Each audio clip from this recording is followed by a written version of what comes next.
song's called Someone, and it goes out to all of you for sticking around in here and watching me. Thank you. This life is what you made it.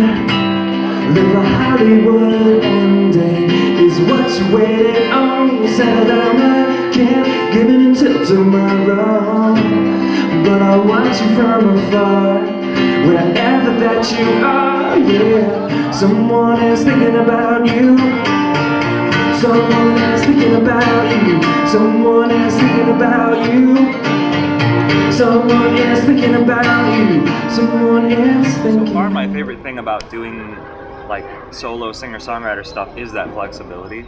Like looking back on like the previous era with Spitalfield, like we really couldn't stray too much from being a rock band. Like we would have moments, like we would get to like get into something a little bit or have a different vibe. And I think we did one acoustic in-store tour, but it really, now it's like I can do everything from just a guitar all the way up to like a 6 or 7 piece, and I can keep adding. And that's like been really an eye-opener for me, and been allowed me to start kind of like dreaming up what I want to do, not just what can. On this tour, like I have to like craft my songs accordingly to do them with just a guitar, but on the same note, it's almost like these songs I know I can build, you know, the full band with, and keep adding and you know, a 6 or 7 piece band on a bigger stage with a bigger sound system and stuff. Like, I don't know, I love that. Like that's my favorite thing so far. So as far as other genres are concerned, like I definitely want to keep pushing myself, and you know, when I look at like some of my favorite songwriters and look how they can span decades of writing music, they evolve, and the one common thing will be their vibe and their you know, their voice. And as long as I can tie it together and be happy with it, like then it's cool with me. It's like playing with like an electric guitar, a bass, and a drum set, like a trio kind of thing, has a totally different, you know, approach than doing a full band where you got, you know, multiple guitars on stage and keys and horns and, you know, drummers and everything, and it's like different drummers and different kinds of percussion, and I love that because then I get to experience all these different energies from different people, and then sometimes that helps shape the way I want to go about a song from that point forward. Be like, hey, I really liked the way you did this, like let's emphasize that. And it's cool because when you collaborate with people who are, especially talented people, it forces yourself to push, you know, it's like almost like push the envelope for what you're able to do.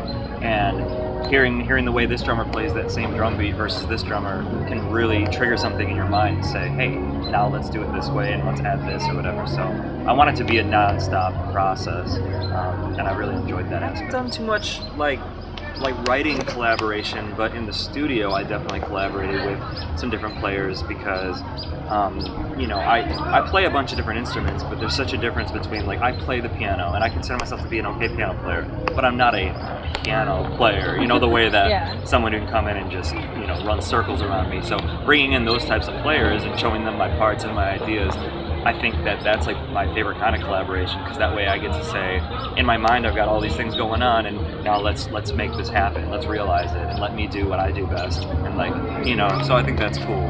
Like I played the trombone in high school and a little bit in college, and like love brass sections. I don't think I have the chops to do that anymore, like on my recordings, or certainly not live. Cool. Yeah, but I do on demos and stuff. I'll demo it out and be like, this is my part, and then like bring in a real trombone player to be like, let's do this. Where like a fan has come up to you and been like, this song changed my life, or when I'm sad I listen to the song. Have you ever had those experiences? I have, and it's pretty powerful. Like it's a bit overwhelming because I know the feeling of connecting with something at that level, and like to think that someone is connecting with me at that level really, you know, adds a little fuel to the fire for why I do this, you know, and I'm always very like grateful that somebody cares enough to listen, but then kind of moved by it when they are impacted by it, you know, in that way. So, and that keeps me, you know, keeps me in check a little bit with my quality control, you know, not letting stuff just slide through, you know, like really like making sure I'm doing what I want to do, especially now that it's just under my name. It's like you can't really hide behind anything, you know, and yeah, and I mean, I had a bunch of stuff with the band too, similar stuff where,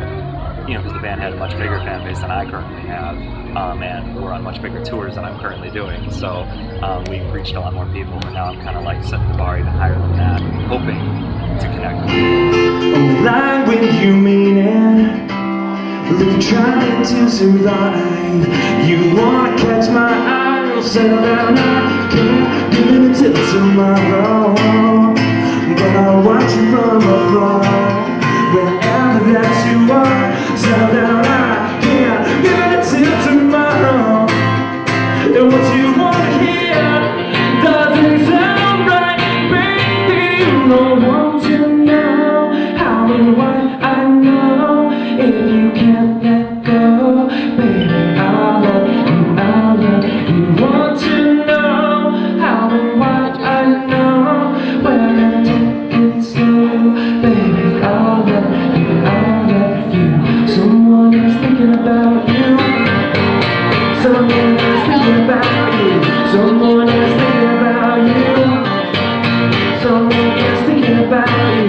Someone is thinking, yeah,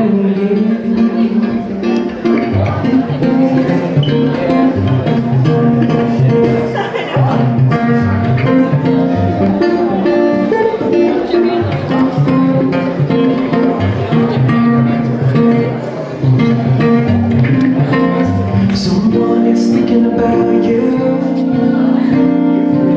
Someone is thinking about you. Someone is thinking about you. Someone is thinking about you. Someone is thinking.